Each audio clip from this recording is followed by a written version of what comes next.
এইবার hello guys, আসসালামু আলাইকুম। আজকে আমরা হলো একটা কাগজ নিয়ে ভিডিও করব। হ্যাঁ, তো সে কাগজ কই? সেই কাগজ আমার হাতের গুড়াই রয়েছে, তা করে রাখি।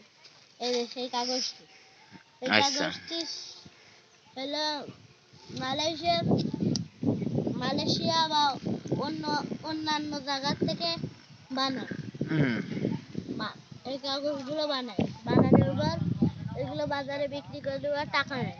তারপর টাকা নেওয়ার পরে এলো টাকা নেয় সব সবজি ফসল কিনে খায়। আর বাজারে ফসল কিনে খাই? হ্যাঁ, না ফসল তৈরি করে। ফসল তৈরি করে। তারপর কি খায়? হ্যাঁ, আর কি কিনে খায়? তারপরে আবার সব সবজি কিনে খায়, ফসল না সবজি। সবজি সবজি মানে তো ফসল পাগল, ফসল। হাই তারপর এগুলো খাওয়ার পরে হলো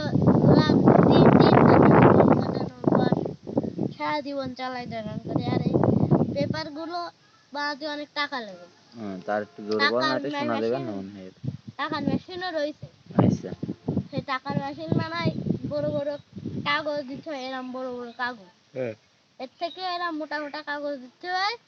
কাগজ দেওয়ার পর একটা মেশিনের মধ্যে দিয়ে টাকা বেরিয়ে যায়। আচ্ছা, যারা আমরা এই পর্যন্ত করে রাখি, বাইজিত আসছে তোর আবার লজ্জা করবে না? হ্যালো গাইস, আবার সালাম দিছিস কেন? তারপরেতে বল। তারপরে হলো আমাদের ওইটা অনেক লোকেরা ওই মেশিন ব্যবহার করে থাকে। ওই মেশিন অনেক লোহা দিয়ে বানাতে। এবার শেষ করে দাও ভালো করে। হ্যালো গাইস, আসসালামু আলাইকুম। আজকে আমরা এই ভিডিওটি শেষ করলাম, আবার পরের পার্টিতে দেখা হবে। তোরা লাফাচ্ছিস কেন?